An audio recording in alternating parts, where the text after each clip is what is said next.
폴란드가 대한민국의 뒤통수를 제대로 쳤다. 폴란드의 놀라운 결정 하나에 대한민국 K2 흑표의 위상이 흔들리고 있습니다. 최근 폴란드는 미국으로부터 14억 달러, 하나 약 1조 7,400억 원이 넘는 어마어마한 규모의 M1 에이브람스 도입 계약을 체결했습니다. 숫자로 치면 무려 116대에 달하는 에이브람스를 도입한 건데요. 그런데 바로 이 결정으로 인해 일각에서는 한국이 K2가 얼마나 쓰레기 같으면 에이브람스를 추가 도입하겠느냐는 어이없는 주장이 등장했습니다. 심지어 나름 그럴듯한 이유까지 있는데요. 우선 폴란드가 K2를 도입하게 된 경위가 한국이 발목을 잡고 있습니다. 사실 폴란드는 이미 2022년 4월에 47억 4천만 달러, 하나 6조 원에 육박하는 어마어마한 금액을 지불하고 M1A2 에이브람스 250대 도입 계약을 체결했는데요. 그러나 정작 미국의 군수장비 생산 능력으로는 2025년이나 되어서야 M1A2의 본격적인 인도가 가능했습니다.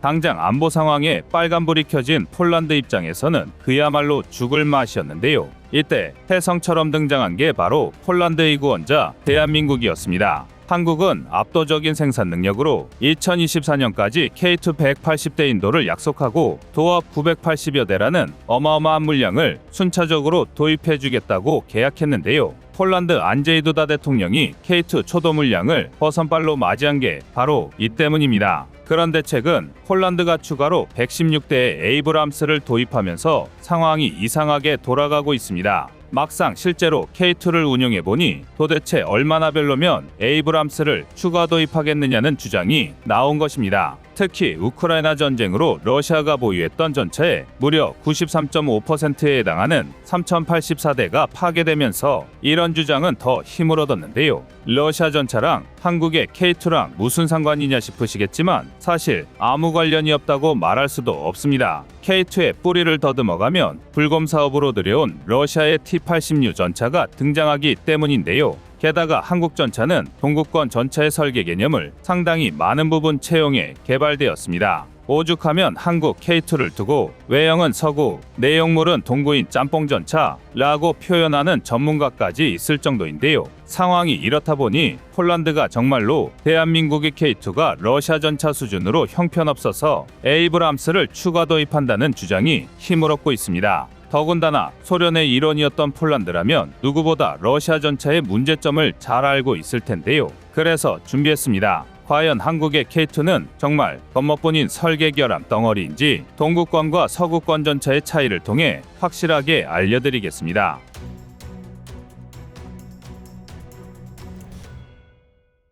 지상전의 왕자, 흔히들 전차를 표현할 때 사용하는 말입니다. 바꿔 말해 지상전에서 전차만큼 효과적인 무기체계가 없다는 의미인데요. 깜짝 놀랄 만큼 최첨단의 무기체계가 하루가 멀다 하고 등장하는 요즘이지만 그래도 역시 지상전의 주인공은 전차입니다. 심지어 전차의 설계 방향에 따라 한 나라의 군사적 스탠스를 얼추 가늠할 수 있습니다. 예컨대 미국, 영국으로 대표되는 서구권과 러시아, 소련으로 대표되는 동구권은 같은 시기에 경쟁적으로 전차를 개발해왔음에도 설계 개념에서 상당히 뚜렷한 차이가 있습니다. 문외한이 보더라도 어느 진영의 전차인지 대충 구분이 가능할 정도인데요. 특히 서구권은 방어전을 상정하고 전차를 설계하는 반면 동구권은 대규모 전력으로 넓은 전선의 특정 지점을 돌파하는 종심작전의 교리를 전차 설계에도 적용하고 있습니다. 이른바 인해전술인 건데요. 이를 가장 잘 보여주는 게 바로 미국입니다. M1 에이브람스의 초기 모델은 전장 9.7m, 전폭 3.6m, 전고 2.4m에 54.5톤이나 나가는 육중한 전차였습니다.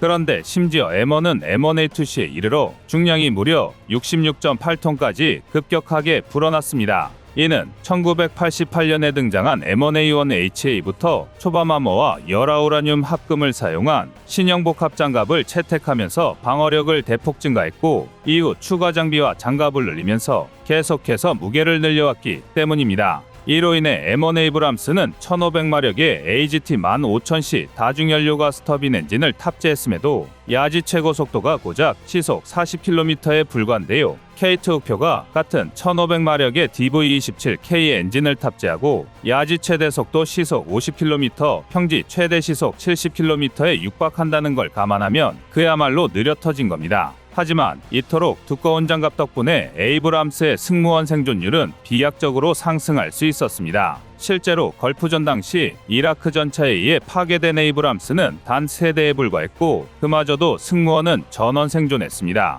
심지어 알라이오 술봉 RPG에는 흠집조차 나지 않았는데요. 반면 소련은 큰 구경의 주포에서 나오는 막강한 화력 그리고 빠른 기동에 우선 집중했습니다. 적 포탄이야 먼저 보고 안 맞으면 그만이고 우리 포탄은 살짝만 스쳐도 치명타가 되는 설계 사상을 지니고 있었는데요. 따라서 대구경의 화력 공격에 용이하고 기동성을 위해 너무 무겁지 않으면서 큰 포를 장착할 수 있도록 전차를 설계했습니다. 대표적으로 소련의 T-72는 서방 전차가 105mm, 주포를 사용할 때 125mm 활강포를 탑재했고 중량은 고작 41.5톤에 불과했습니다. 대신 780마력의 V92S2 디젤 엔진을 장착했음에도 최대 속도가 시속 60km에 달했는데요. 극단적으로 납작한 포탑을 보면 T-72가 얼마나 다이어트에 열심이었는지 알 수 있습니다. 이는 경사장갑을 통해 비교적 얇은 장갑으로도 실질적인 방어력을 끌어올리기 위함인데요. 하지만 그렇다 보니 내부 공간이 협소하여 탄약적 제공간이 상당히 부족했고 인체공학적 측면에서 최악이었습니다.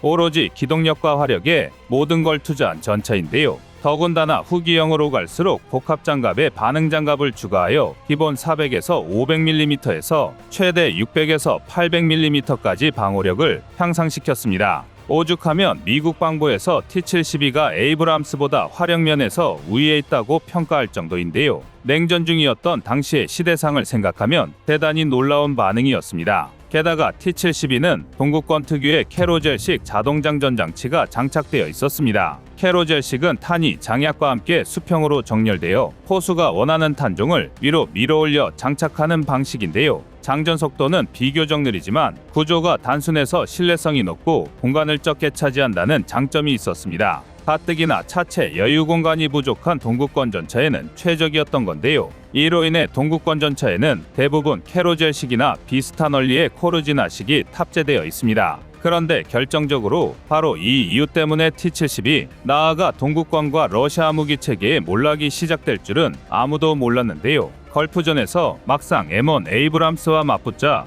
T-72의 전설은 산산조각이 났습니다. 심지어 이라크군이 운용하던 T-72 전차 102대가 미국 M1 에이브럼스 14대에 박살나는 믿지 못할 일이 벌어지기도 했는데요. T-72는 M1 에이브람스의 포탄 한 발에도 뚜껑이 따이기 일쑤였습니다. 상당히 익숙한 광경인데요. 현재 우크라이나 전쟁에서 걸핏하면 포탑재로 날아가 버리는 러시아 전차의 허접함이 걸프전에서도 그대로 드러났던 것입니다. 그리고 문제는 바로 여기서 시작됩니다. T-72의 심각한 결함이 다름 아닌 대한민국의 K1, K2에도 흘러들었을 가능성이 대단히 높기 때문인데요. 대한민국의 전차는 비교적 작은 크기의 가벼운 중량, 러시아 전차들처럼 회피후 타격을 기본 교리에 놓고 빠른 기동성을 장점으로 내세우고 있습니다. 즉, 동구권의 설계 개념을 그대로 따라가고 있는데요. 그런데 이런 구조에는 개량이나 정비로는 처리가 불가능한 치명적인 문제점이 있습니다. 그건 바로